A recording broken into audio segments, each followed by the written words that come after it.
Hello, Cheapario here, and this is my more in-depth thoughts of Ant-Man and the Wasp: Quantumania.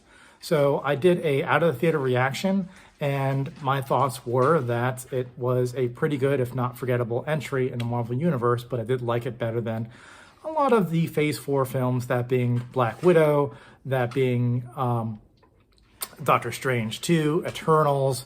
I did like it better than those entries, but it was nowhere as good as some other entries like Shang-Chi or Black Panther, Wakanda Forever. So what do I think in terms of its impact of the universe overall? It seems like my thoughts are shared by most of the movie-going audience, and that we're now going into week 2 with Ant-Man and the Wasp, and interest is dropping. So it has, I think, the second biggest drop for a superhero film in its second week. Dropping from originally its first weekend $100 million or over $100 million of domestic for that first weekend, and to the $30 million mark for its second weekend. A huge drop.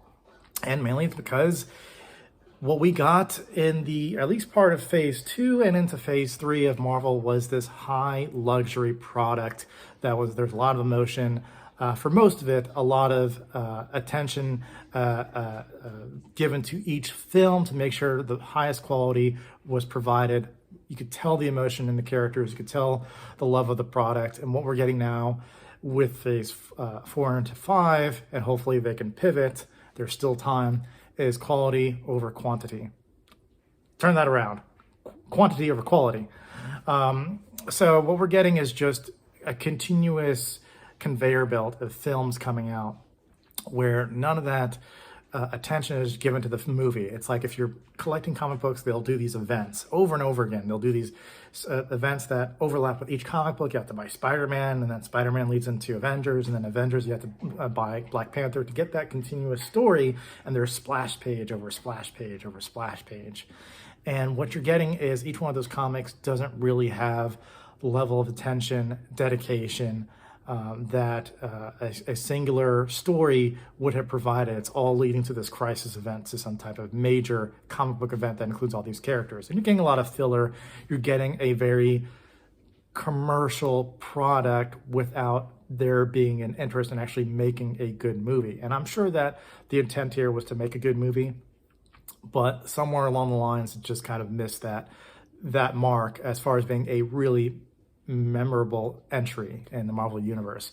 So let's start out with characters overall. So in terms of more memorable characters, you've got Kang the Conqueror, and I'll go into very slight spoiler territory, but Kang, you don't know his motivations. You don't really get to connect with him as a villain or empathize with him because you don't really know much about him. A lot of what you know about him is shrouded in mystery because you're going to learn more about it in upcoming entries like Kang Dynasty and those Avengers films down the line.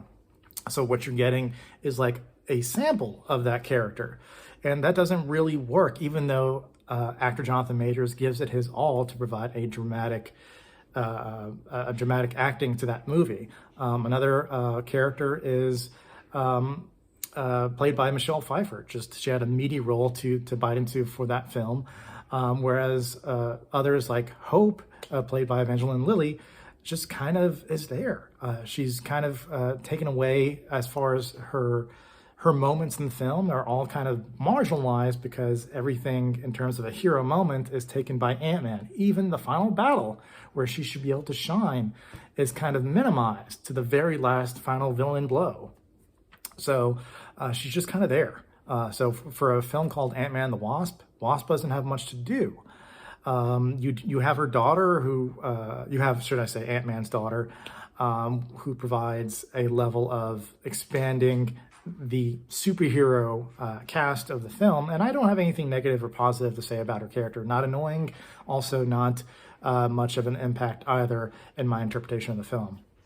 The other character which disappoints me is Ant-Man himself, who comes off as your standard generic hero. He does have a couple of funny lines, but the attraction to these movies was that he was an underdog. He was bumbling through each event in the movie for the first film and the second film. And here he's a generic superhero. He doesn't really have anything to differentiate himself now besides some of the other superhero characters. So he even has a big awkward fight at the end of the movie against Kang. And this is a guy that's not a soldier, and yet he's throwing down with Kang, who's clearly fought and defeated many Avengers in the multiverse. So the film is mostly almost like a Star Wars Guardians of the Galaxy type of entry. They completely pivot. You've lost the story of Ant-Man as a character because he's now kind of just focused on engaging in this huge new multiverse, or this smaller microverse, so to speak, quantumverse. And you lose some of the characters that made Ant-Man who he is. Ant-Man made decisions in his life that led him to steal the suit, that led him to the Avengers, all due to his friends and connections like actor Michael Pena, who's not in this movie.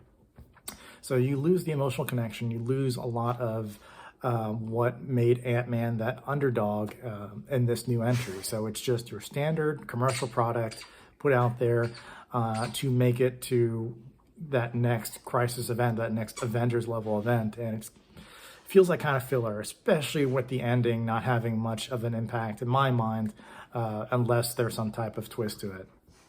So overall, I'm hoping that the Marvel Universe can pivot. I think that there's, of course, still a chance for it to give us entries that are like Captain America Civil War, to give us Thor Ragnarok, to give us entries that are fun and engaging, that give you the entertainment, that give you the sensation, the sensationalism, but also give you that emotional connection. They've done it with Shang-Chi, they've done it with Spider-Man No Way Home, but there's a lot more struggling with the films than what I've seen coming out of the TV shows, where you've got a lot of higher quality there. So I'm hoping with some of the recent announcements of them scaling back the number of Marvel projects. I think they're going to downgrade to about 2 TV series a year. And the film projects are still, seems like there's a lot going.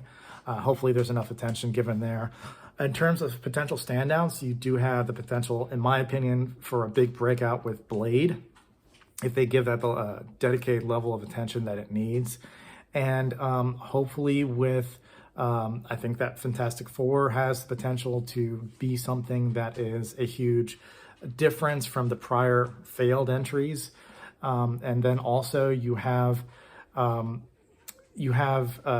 more sequels coming up. I'm sure you've got Doctor Strange, you've got Captain America with Anthony Mackie, you've got the Thunderbolts. These seem a bit more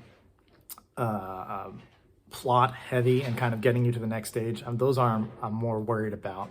So we'll see how things go. But as far as what I see here with the Marvel Universe, this was an okay entry. It's kind of going into that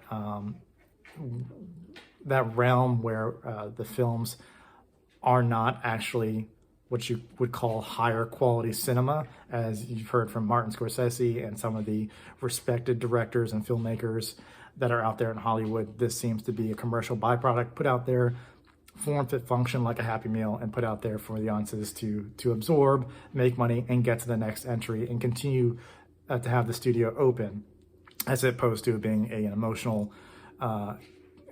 emotionally driven story that connects with audiences, that goes for broke and really gets emotion out of the audience, like Black Panther.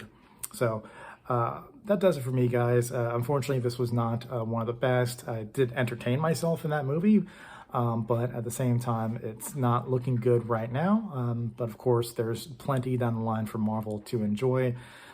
And it doesn't take away from, of course, plenty of the TV series that you're currently enjoying, like Loki, which is coming up for season 2, and whatever else is coming down the pipe. Armor Wars and Secret Invasion all have going to be coming out in the next year to a couple of years. So that does it for me, guys. Like and subscribe. I hope you like this little in-depth review of Ant-Man and the Wasp: Quantumania, and kind of my outlook of the Marvel Universe in general. So that does it for me, guys. Bye. Till next time.